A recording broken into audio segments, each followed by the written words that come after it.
The other day I was having a conversation about the current state of politics in America, and pertaining to the current state of politics, more precisely the cost of living and how the economy has nosedived since the inauguration of the current President of the United States we currently have. And me and this person were dialoguing about how far off people have fallen from their usual standard of living. Like how some people who were doing moderately well, like not really blowing it out of the park, but there was a level of comfort that came from what the value of their dollar provided, right? The middle class, for all intents and purposes, is designed to be that middle ground between, poverty and the people who are incredibly well off, right? So the middle class is essentially the working poor, right? And has been for quite some time.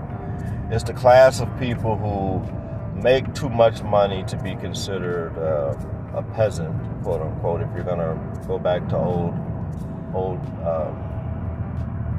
times, but they don't make enough to compete with the top 10% of earners in this country. They don't make enough to be considered rich, but they're not poor enough to be considered, eligible for government programs and, assistance and things like that. So this guy was talking about how more difficult, right,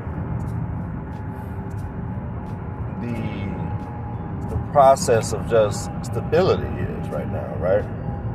And when I'm talking about stability, I'm not talking about, creating an elaborate life to where you have an Instagram timeline type existence. Just putting together the basic things that you need to have shelter, transportation, income, and food, right? And as a result, he was talking about how he knew a lot of people who had just gotten, not lost, because lost is a very, very, very specific term for a broad subject, but he knew a lot of people, man, who was going through areas of life to where now they're not recognizable to themselves, and their goals and their dreams and their ambitions have kind of fallen by the wayside, and now you have to work so hard just to live that the extra effort it takes to break the cycle or to get out of the quote-unquote rat race, it takes such a Herculean effort to do that now, right? That many people just wave the white flag, and a lot of people are checking out. He was going over these crazy suicide statistics from 2022 to 2023, right? So we had the pandemic, and then we go right into probably one of the worst economies we've ever had, right? At least after the Great Depression, right? And some economists will tell you that the Great Depression, could be on the way or may not. I'm not one of those podcasts, so I can't get too deep into that. But as he was talking to me about this thing, it made me realize areas and points in my life where I felt like I was at ground zero, and areas and points to where I had, lost everything. And I can say, if I'm honest, I've lost everything in my life, and I've hit rock bottom twice in my life. And relatively speaking, early 30s, you could say I'm at an early juncture in my life, right? So I can't say like this is 80 years, 90 years, I've only had 2 rock bottoms. But one thing I can tell you, gentlemen, and this is me kind of like setting up, I'm finally getting into the crust of what I'm talking about. Anytime when you're going into a state or a juncture in your life to where rock bottom is is there, or you're going through an intense struggle, or you're going through a period in your life to where things are unnecessarily hard and difficult. So much, in fact, that it begins to affect your mental health and is starting to lead you down a dark path, right, where you're having ideologies that are not safe and or productive. There's a few things that you have to do, right? And the first thing that you have to do, that you want to do, is you have to admit that there's a problem. You have to admit that there's something right now in my existence, within my existence, that is not what I want for the long term. This is something that cannot be sustainable, right?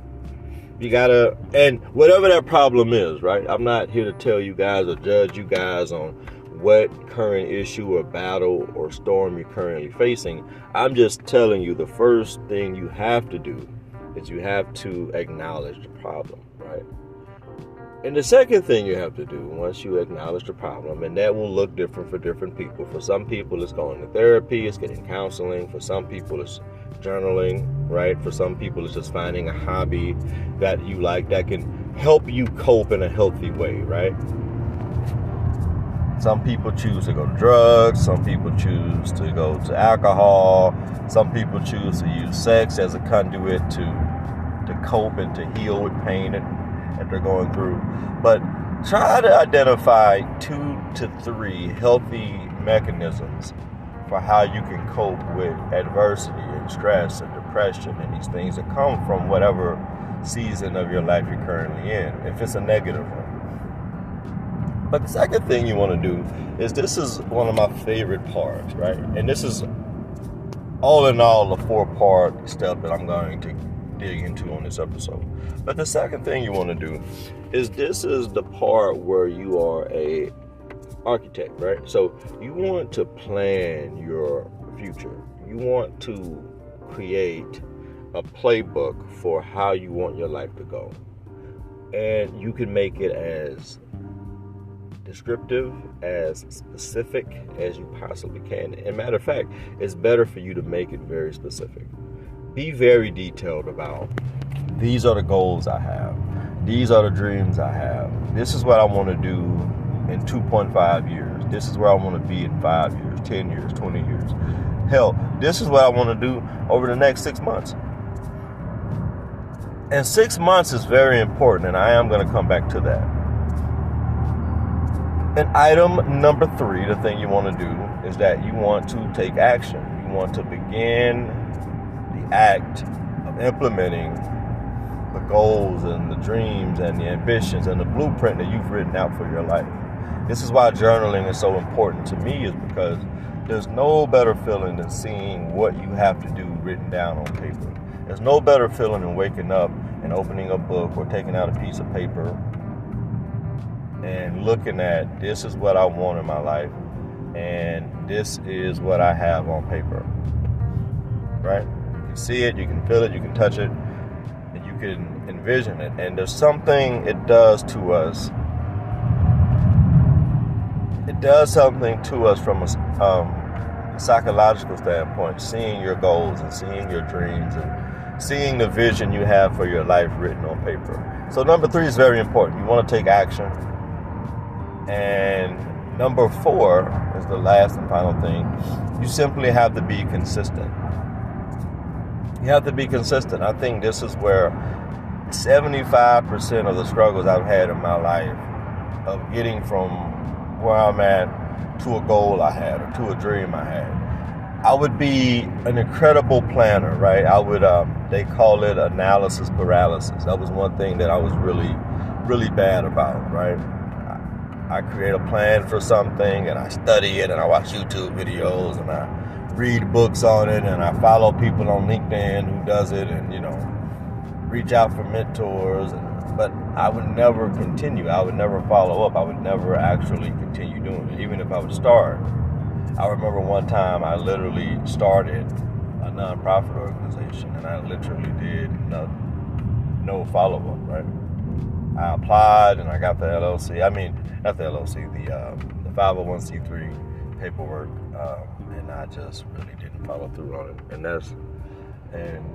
there was a myriad of things going on, but still, there's no excuse. I didn't follow up on that and do what I was supposed to do with that particular item. So it's very important, guys, that you remain consistent. You have to stay consistent with what you're doing and what you're going for in life, because consistency is the bridge that's going to take you from where you are to where you want to go, right? These aren't things that are expected to work initially or immediately, right? When you're talking about dreams and goals and visions and things like that, these aren't always things that are going to work immediately. So if you don't have the mindset that I'm going to ride this thing out and keep going, any logical thinking person would go or would think, hey, I'm 3 months in, I'm 90 days in, I don't see any tides coming in, I don't see any fruits of my labor being produced. Let me quit, right? But you have to fight against that. You have to fight against that internal doubt that's going to come. It's going to come, guys. Don't worry about it. If you're thinking there's a way to avoid it, you're not going to do it. That doubt that comes in when that initial resistance is forced upon us, and there's going to be resistance, right? You may not have all the clients you need starting out. You may have an issue with marketing or getting your brand out there. You may have an issue with, knowing the ropes of the trade, right? The tricks of the trade, as they used to say. But you have to be consistent. You have to persevere. And when you persevere, right? It's an incredible thing, because once you persevere, it would become a habitual thing for you. It will become very habit forming, right? And this is what I'm going to go back to from earlier. Sometimes what prevents us from being intentional or taking action or being consistent, a lot of times we think that the gap or the space between where we are and where we want to go is so far, so grandiose. A lot of times you would be surprised how short of a distance it is from where you are to where your dreams are. But because you can't see it, or because you don't know anyone who's done it, or because you may look so down upon yourself in your current state, you may not even believe or see, hey, I'm not that far from where I want to be, right? And the whole 6 months that I was talking about earlier, you would be surprised how different your life could look in 6 months. If you woke up on December 1st, 2023, and I hope you all do, who are listening to this podcast, right? And you just put your head down and follow these 4 steps, starting from December 1st, 2023. So that'll give you guys a few days, as we're a week away from Thanksgiving now. But if you truly just dedicated 6 months to whatever it is you want to do, you want to open up a barbershop, you want to go to medical school, you want to start a gym, you want to open up a bakery, you want to start a restaurant, you want to, go for a PhD, you want to get married, you want to find the love of your life, you want to, give yourself 6 months of working on something that's a dream of yours, and see how close you are, if not already have accomplished it. Even if you want to get into a position to increase your income, to buy a home, work on getting close to that goal for 6 months, and you'll see your life change and transform in such a great deal. And this isn't something I've heard or something I've been told. This is something I know from experience. Times in my life when I have really grinded and put my head down for 3 months consecutive, 4, 5, 6 months, a year especially, my life I have gotten everything that I ever wanted. So, as always, be sure to like, comment, share, and subscribe. And that's all I have for today. Thank you, gentlemen and ladies, so much for listening to my podcast. And as always, this is CJ, and I'm out. Peace.